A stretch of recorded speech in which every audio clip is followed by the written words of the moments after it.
Welcome back to snowy Lake Placid. The overnight snow continues through the day as we head into the final runs of 2022 for the BMW IBSF Skeleton World Cup. We start racing in the first week of January back in Europe, but this is the final leg of the North American swing. Martin Haven and Andrew Blaser from Team USA getting ready to watch the action and see who decides the medals in what is a pretty tightly packed field. From about the top 10, mistakes could end up handing other people medals, but third place, Jackie Narracott from Australia. Jackie had a pretty solid run. There were a couple of mistakes early that she recovered from really well. You can see her with a big smile there. She's always fun to watch slide. And Suzanne Kreher of Germany even closer, only 300s covering the top two sliders. And she's got a little bit of experience here, not a ton of experience here. Most of the German team has been here with World Cup, but she obviously was coming from that ICC tour. I believe this was her 5th World Cup start. So to see that kind of performance that early in her career is awesome. Last time we were here 3 seasons ago now, Tina Hermann claimed a bronze medal in one of the 2 races. Now she leads after the first heat and she looked pretty comfortable. I don't think anyone's surprised to see Tina sitting in that first place position right now. She is a very talented slider. She finds speed all over the track, and she is able to just carry that and build that as she's taking a run. Well, Tina Hermann with a 6th place in Whistler and a 2nd place last time out in Park City, yet to win this season, but it won't be too long perhaps.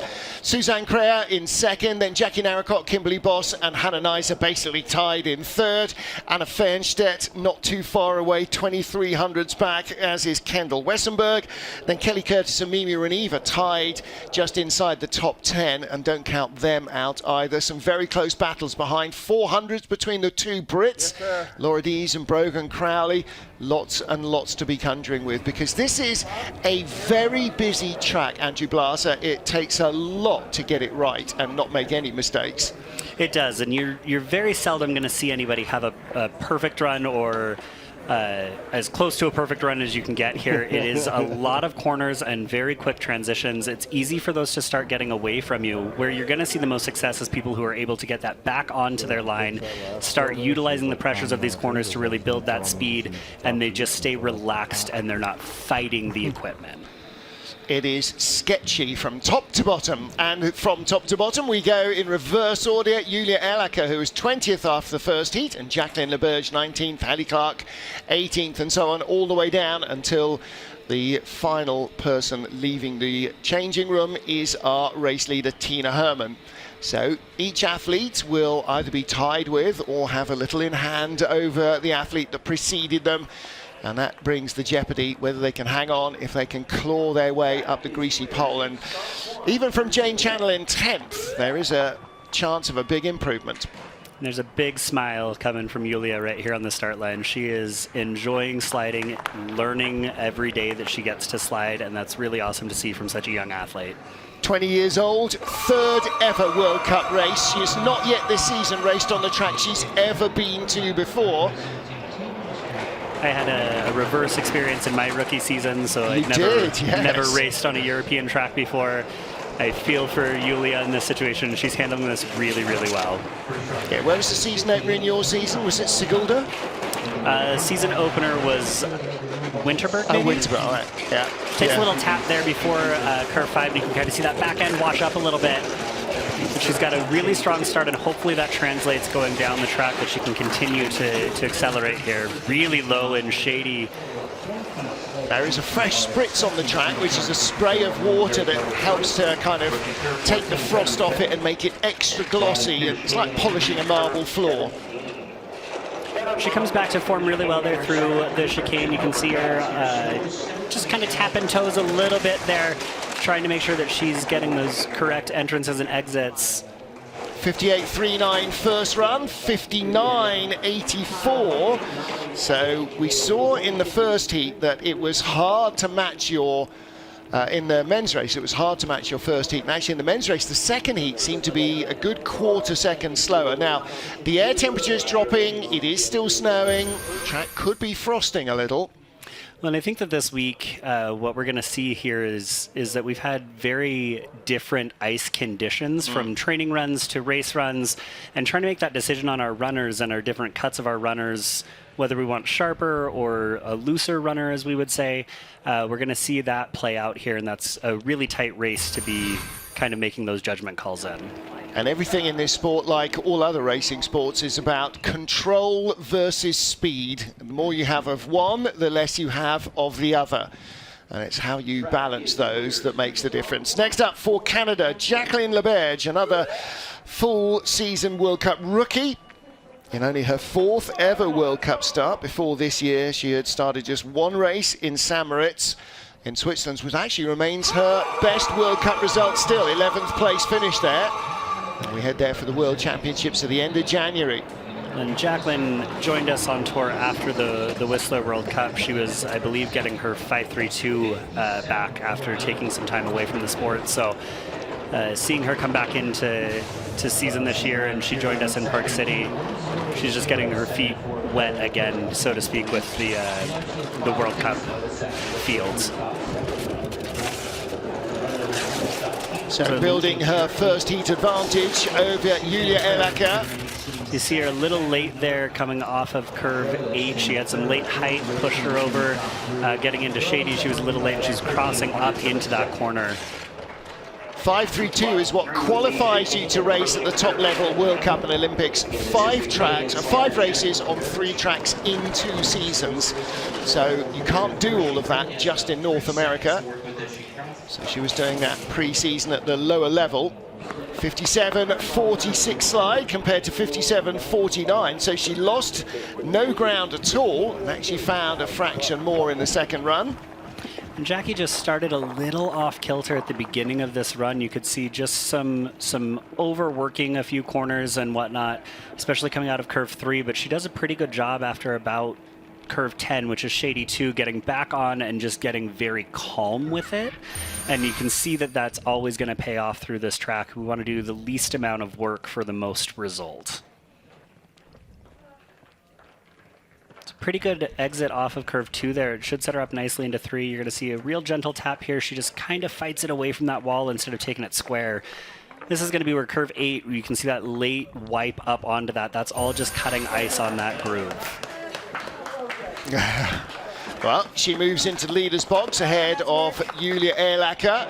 Next up for Team USA is Harry Clark. Another of our newcomers this season. Seems to be a lot of fresh new blood pumped into the sport. Just 18 years old, silver medalist in the season opener in Whistler. Way better load onto the sled. We want to see that. So going to have a very different run here, just staying more engaged through this top straightaway. So you're fighting it off just a little bit. Didn't get enough cross off of curve 1. Giving away some of that advantage early on. It's going to be very hard to find it late. It's a little bit of a wipe up onto curve 5 there. She handles curve 8 really well. Hopefully this gets her pushed over onto curve 10 with a little bit of late pressure there to kind of shoot her out of that corner. We call it the push. Right at the exit of curve 12, we want to see a little bit lower line there as that corner starts to fall away. Speed is good, best of all so far. Building her advantage, 82 hundredths up. And this run is just drastically different from the first run. So when she's able to really load that sled and stay calm, use her good push start, she's able to build on that advantage. 57.29 first heat, 56.56 in the second, which was 15th place in the first heat. And she's a very young slider where she is learning. She is on her World Cup rookie season. She's only 18 years old. Yeah. We joke a little with her where she's in her gap year from high school, and I'm like, this is the coolest gap year you could have. So, so you're doing a little bit of work there where she's pointed back toward that curve side. Comes off of curve 3 just a little early there. So that tap we want to see a little later in the straightaway. Loses some of that pressure at the back end of 12. Sled wants to keep climbing, but she handles it really well for what presented itself. You can see how relaxed she is coming into the chicane here in 14 and 15. 18 years old, first World Cup season, sliding 3 years, beating herself up all the time, but she's having a great start to her career. Next up, Agathe Bessard of France, Leda Predulena of Latvia, her coach. And Agathe from La Plagne, where her father is part of the crew that looks after the track, organises events there. And that's a great track to have grown up sliding on. If your first exposure is to one of those tracks, La Plagne, Whistler, a very high pressure track, you tend to do well adjusting back to a track that maybe doesn't have as much pressure later. Always grew up wanting to do skeleton, not bobsled. Had to start in luge because they start younger doing that, but always wanted to be a skeleton slider. She handles that exit of curve 3. She takes the tap and uses it to get her over to a really good entrance into curve 4. Coming through the Devil's Highway here into curve 8. We're going to see if she can generate enough cross off of 9.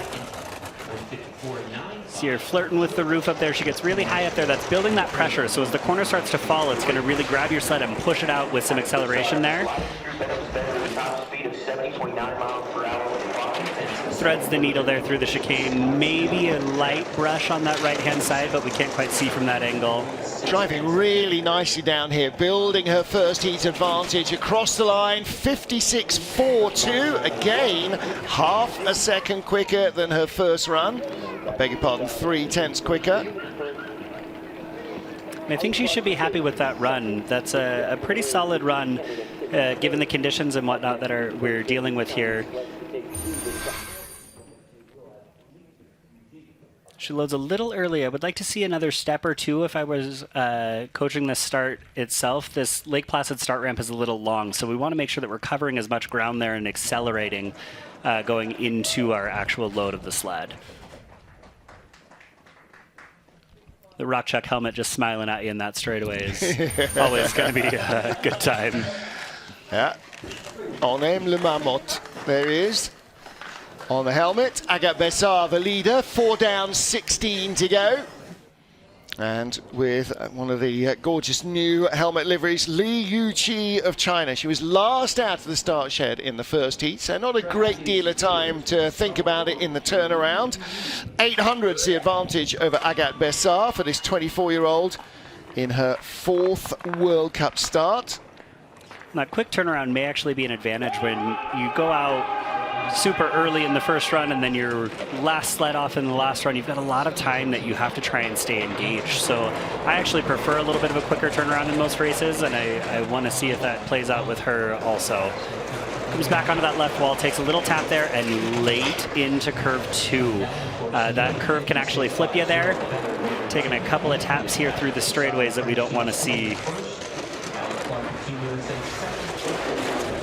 A little bit of a rough exit off of curve 6, just got hung up on the end of it here.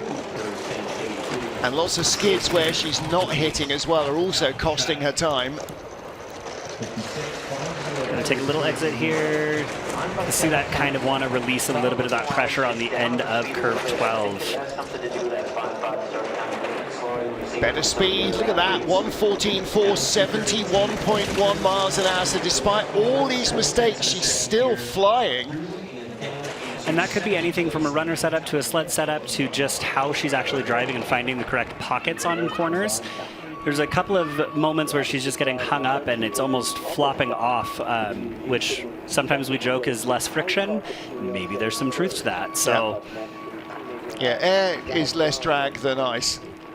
Now, it may well be, because she's relatively inexperienced on this track, that her coach, Dirk Matchensen, said, okay, this is the setup you're going to need. You're just going to have to drive it. And you see her get hung up there on the end of curve 2, so she got angled into that corner really late and continued to climb, and then it shows in curve 3 taking that early tap, and then all of that pressure is still coming back, so she actually took 2 taps there on the left-hand side of the sled. She looked out of control early on, and she was super fast down at the bottom. Looks to me like she had a very small contact patch and just couldn't quite handle the pace. So it is still Agathe Bessard of France who leads after our first 5 sleds. Sixth starter in this third women's skeleton race of the season is Xiaodan of China in 15th place after the first of our two heats here in Lake Placid. Martin Haven and Andrew Blaser from Team USA watching the action with you. And Zhao is a really good start athlete also. Anything in that 530s range is going to give you a shot on this track. That skid right there is going to cause some problems for the upper straightaways here. You want to make sure that you're keeping that contact with the runners as you're going into these corners. Our third best start in the field so far for Xiaodan. She still has a little of her lead over Agathe Bessar. You see a little bit of almost, not tap dancing, but some pushes and pulls with those legs. She's got a late entrance into 12. You can see some big air there. She is continuing to climb, getting way up there by the roof of that corner. Separation between her and the ice and her and the sled. 300s back. Hasn't got enough speed. Agathe Bessar picks off two Chinese athletes. Across the line, she's in second place. So 56.72 compared to 56.56. And one thing with this track is being consistent is important. So if you can continually build consistency, you're going to see better results. There's a lot of driving that happens on this track, and that's a lot more opportunity for mistake. I thought you were going to go with impossible, which seems to be the case here largely. I can't imagine any video overlay looks like any other. Look at that. Here's that really late height in curve 12. So as that corner's falling away, you can see that left runner, that upper runner really break free from the ice. It's a struggle point for a lot of newer sliders here is that curve 12. It kind of has a reputation of being the one that'll flip you out. And she was in real free fall there, wasn't she? Separated from the ice and the sled. So Agathe Bessar leads, 6 down, 14 to go as we get to Kelly Delka, Puerto Rico. 34-year-old in her 13th World Cup race. Has won on this track before in the North America's Cup. And let's see what she can produce. Again, this is Kelly's home track. She always brings some color and some flair when she's sliding. She's got a very iridescent, shiny top cover. She's got a very bright helmet. She's always good for a smile at the top of the track. I was going to say the dazzling smile as well. 5:55 getaway. It's a really nice way that she handled curve 2 and 3 there. It did just put her over into 4 a little late. So we'll see if she can get that back over into these corners a little smoother. It's just a couple of rough transitions. Had 3200s in hand from the first heat. It's down to 2/10. You see with Shady, that entrance into Shady, she wasn't able to really build that pressure all the way through the corner and keep that height going through it. And you can see her lifting her head and her shoulders, trying to shy away from that wall. And also doing quite a lot of upper body steering. She's got the best speed so far. She's hanging on to her advantage. Kelly Delka is going to post her World Cup best result here, 56.47.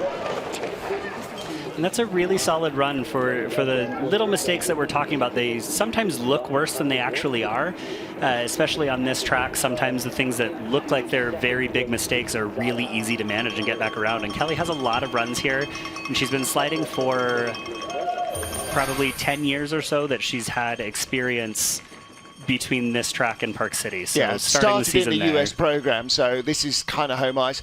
Previous best World Cup result, you will never guess where her best ever World Cup race before this was.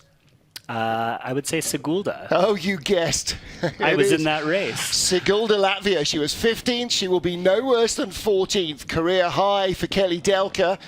Early Christmas present. And Agathe Bessar, well, she will be no worse than 15th. One thing that I really loved with that shot going through the chicane is how well Kelly just tucks and she settles. Her chin is really close to the ice and she's just focusing on being arrow and trusting that line. Great view of the Brazilian flag on the belly pan of Nicole Silveira's sled and Ayrton Senna's colours on her helmet.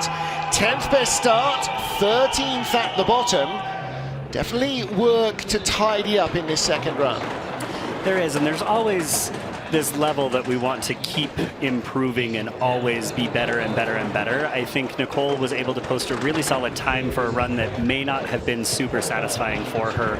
We'll see if she can clean a few of those mistakes up. should reflect in this downtime coming through here through the highway. A little abrupt off of curve 7, but she seems to get it over onto Shady really well, and she gets some of that late height to push her out from that corner. She had 1800s in hand over Kelly Delka from the first heat. It's out to 4800. She's got best speed. And again, she's just ticking down through that chicane. She knows that there's snow there, that you're coming off of kind of a blind corner and a blind exit into a portion of the track that isn't flat. So she's going uphill and there's a little bend to the track itself, and she just tucks in and trusts that line. 0.3 of a second improvement. That's a huge chunk of time that she has found in that second run.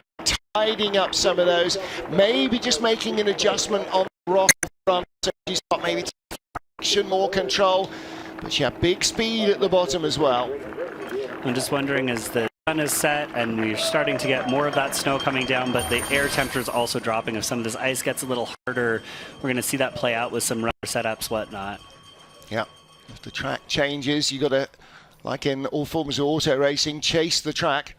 This is where you see her really relaxed and just kind of trying to pit her head as best she can and absorb all of that little bump going through that portion of the track. You can see it's not very straight there. It actually does have two bends to That's it. a bit better. Merry Christmas. Better second run for her. Okay, next up for Great Britain, Brogan Crowley and Laura Dees, all but tied, just 400s between them. 2100s in hand for Brogan over our current leader, Nicole Silveira of Brazil. Last Team GB medal on this track, Lizzie Arnold in 2018, behind silver medalist Elizabeth Archie and winner Janine Flock. Good evening, Elizabeth. Between their similar sleds, if they're testing any setups or if they're on similar setups, they do have similar start times between her and Laura Dees and the same coach. So I want to see if they make the same adjustments through this. And avoid making the same mistakes. That was Nita in turn 4.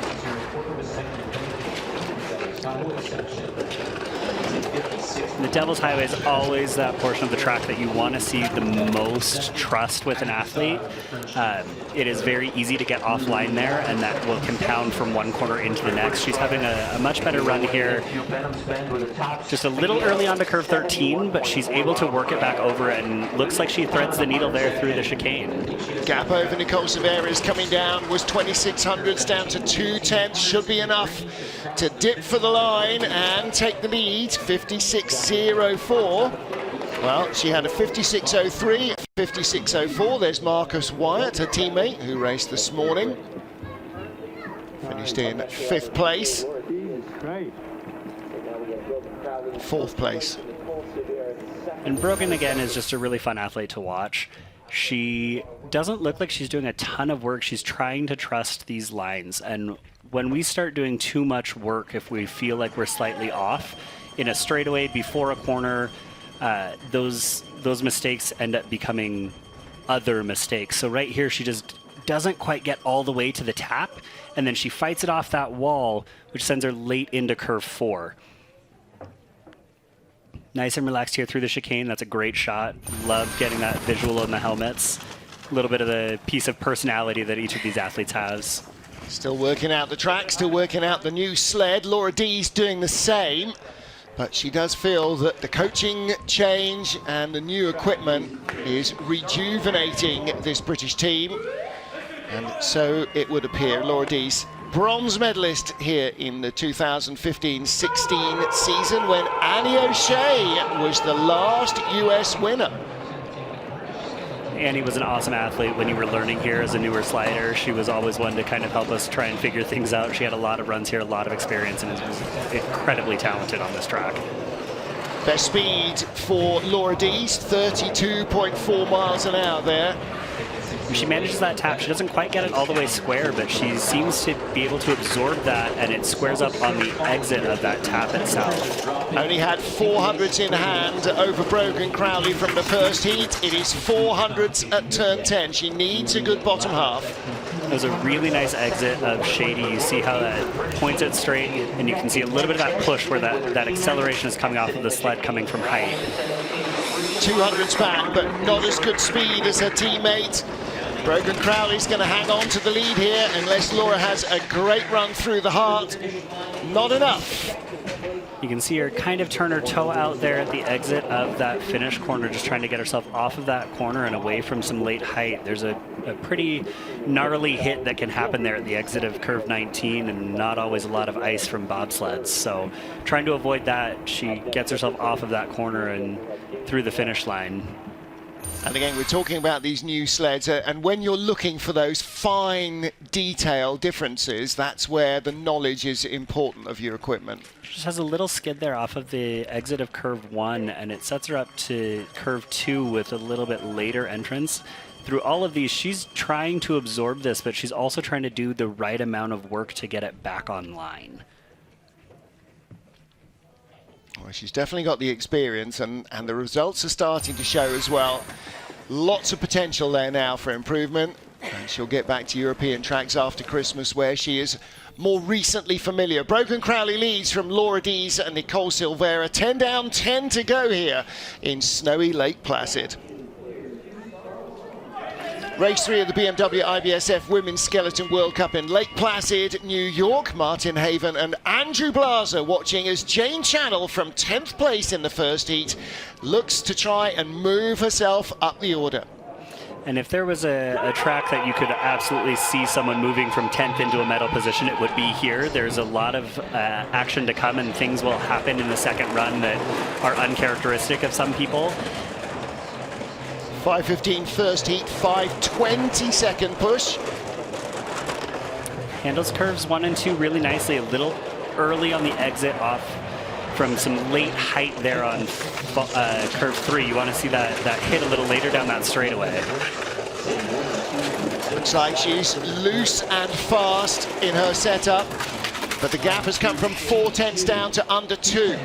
She's got some skids going through here, which makes me wonder if that top layer from the spritz is too hard for runners to actually grab and turn the sled right now. 10th best speed, now 9th best speed, more snow coming down, and she's dropped 2/10 back. Yeah, going from 10th to medals or the other way round is just as easy as that. 56.72, only 4th at the line for Jane Channel, and that is 8,200 slower than her first run. She'll be very disappointed with that. You can see on that run there were just a few corners where she got over to him almost too early, and that bunk is getting pushed away, and that knocks our sled flat. So it may look like she's going in the correct place, but it's actually going to result like she went in very late to that corner and turns that sled really aggressively. Right here you see her come off of curve 7 and shying away in a skid to curve 8, trying to avoid that hit at the exit of curve 7. All right, so Jane Channel drops down the order to 4th place with 9 to go. Brogan Crowley leads Laura Dees. So next up, Mimi Reniva for Canada. 3rd fastest start in the first heat, and tied for 8th place with the USA's Kelly Curtis, who comes up next. And Mimi really has the ability to throw down here. I believe that she is on her Bromley sled right now instead of her Schneider. She's able to bounce back and forth between those two sleds based off of what the characteristics of the track are. She's got a lot of family here that I'm sure are cheering her along. See really, really quiet exits on those corners, and she's able to work that back over into curve 4 with a really nice entry. It does have a very different sound from that sort of hard rattle that the stiff Schneider sleds produce. And this sled is absorbing a lot of that. She's able to use that to build some height and really get some pressure built off of those corners into her sled, storing that energy. 3rd best speed behind Nicole Silvera, but she has 4,500s in hand still. And she just looks calm there through the heart, which we love to see that late into the run, to still stay very composed and continue to move forward through the run. So 55.9 compared to 55.79 in the first heat. Not quite the speed she had But yes, it's hard to judge really whether this track is as quick as it was because everybody's still making mistakes. There may be different mistakes with more or less effect. And just depending on how the ice is cut with the different shapes on those exit profiles and entrance profiles of those corners, sometimes there's more ice or less ice for us. You see her take this tap here on 13. That's really going to push her away, and you want to hold to that corner and get all the way through that and use that over into curve 14. Getting real close there on that left wall. Sometimes he looks like we're tapping and we can't quite tell if it's just snow coming up. And there's the family. They're always cheering along Mimi. Always nice to race with friends and family. Love you. All right, so Mimi Reniva was tied for 8th place with Kelly Curtis. We have a tie for 6th coming up, and only 300s between our top two, and only 100th between 4th and 5th. So this is a very busy field. Kelly Curtis, 3200s off the lead, 1800s out of the medals. Kelly is a good friend of mine, and one of the things that I commend about her and love with sliding with her is that she'll just try it and just see if it works, regardless of the outcome. Some of us aren't really good at handling that. She's handling this top really pretty, just very calm. A little early onto curve 5 there. See if she can straighten that out coming out of curve 7. That's a really nice low line there, and she's going to use 9 to push her over early onto curve 10. Coming back to Mimi Reniva. Mimi had no advantage after the first heat. She only started a fraction quicker than Kelly Curtis, building speed now. And Kelly's opened up that lead. She flipped into the green there around curve 12, and she's able to kind of climb higher and higher in that time there. Well, this should put her into the leader's box at the line. It does. Look at that, 55.60. That's a big advantage she's found there. 55.60 would have put her 3rd in the first heat. And that was a really nice run. You can see that she just came back very calm, very connected with her sled. She was trying some things a little differently through that run. And struggling with a little high five there with our coach, Tuffy Latour. Yeah. She's got a background in the heptathlon. I believe she was a little bit more on the throws oriented, which is a little different with the heptathletes. Generally sprint jump oriented, so she's got a little bit of a different background in track and field that she's able to carry over into this, where she's just willing to try new things. Being a taller athlete, that helps us with a thrower, and there's a bit of a deficit when you're a sprinter. Although, tell that to Usain Bolt. So much fun. I have to be like Placid. She's got a great design on that helmet. She gave the guy who painted it for her, I believe in Italy, just free reign to do whatever, and that's what he came up with. There you go. Well, US leads, and US will lead after this heat, but will it be our current leader Kelly Curtis or Kendall Westenberg, who had 900ths of a second in hand?